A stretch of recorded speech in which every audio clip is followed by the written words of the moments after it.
Hey foodies! Our Thursday food and wine pairing. And today, as you can see, we're back in the kitchen because I have my last HelloFresh bag and recipe for tonight. We have seared salmon and a lemony lentil bowl. I love the pairing that I've picked.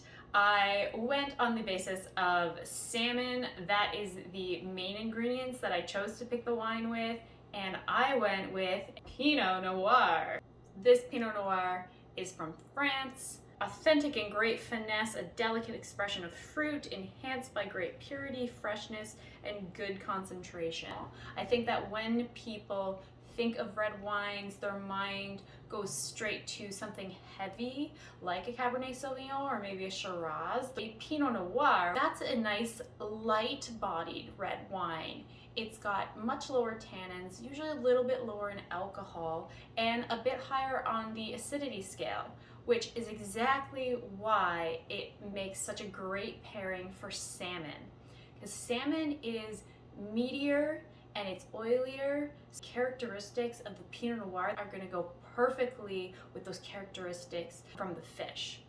On that note, I'm gonna get to cooking the recipe, and I will do my best to show you little tidbits of the cooking, and then we'll end off with trying the pairing together.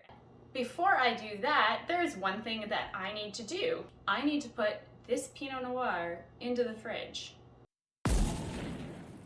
If I didn't blow your mind with pairing fish and red wine together, maybe I just blew your mind with chilling my red wine. Yes, a lighter bodied, low tannin, higher acidity red wine is definitely served better, just a little above room temperature. I usually like to put my Pinot Noirs into the fridge for about 10, maximum 15 minutes just to get it a little bit cooler, and I find it just brings out the flavors so much more. If you haven't refrigerated your light red wines like Pinot, Gamay, Baco Noir before, I highly recommend it. I'm gonna put mine in the fridge and I'm gonna get to cooking.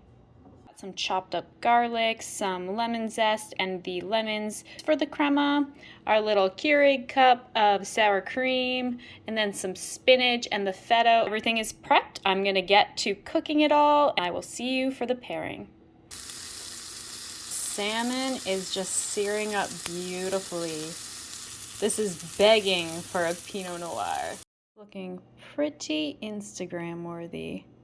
Time to dig in, and it's wine time. I am 100% ready for this pairing. I have my Pinot Noir that has been slightly chilled. I'm actually gonna give that a taste right now just to start. Not a lot of legs on this one, which means that it's probably a little bit lower in alcohol. That is a lovely nose. Getting like a hint of smoke, a little bit of cherry, leather and vanilla.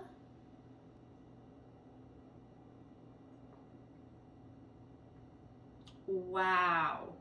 It is definitely lower in alcohol.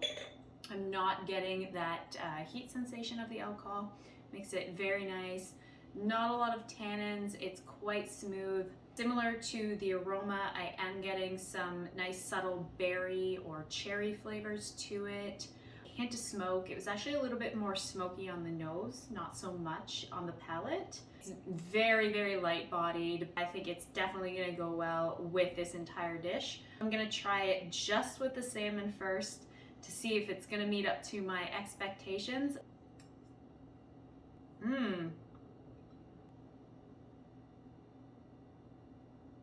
That is fantastic. The salmon is meaty, fatty and oily. The sear on top is adding a really nice char flavor to it, getting a little bit of a hint of like umami.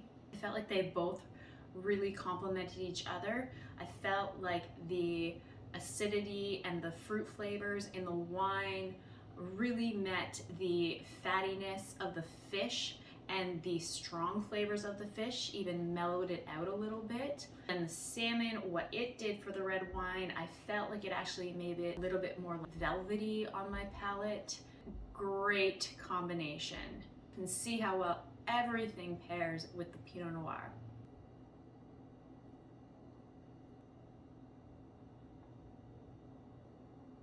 That's delicious. Absolutely. French Pinot Noir and a seared salmon and lemony lentil bowl is a fabulous pairing. The Pinot characteristics really met all the characteristics in the bowl. The sweet potato, the lentils, the garlic in the crema. It's quite strong, but the red wine toned it down. And then the oiliness of the fish, as I said before, just made that wine so velvety and smooth. All the flavors are just matching together beautifully. I think it's fantastic. That's it for Thursday's food and wine pairing. I will see you tomorrow for TGIF, but for now, cheers foodies.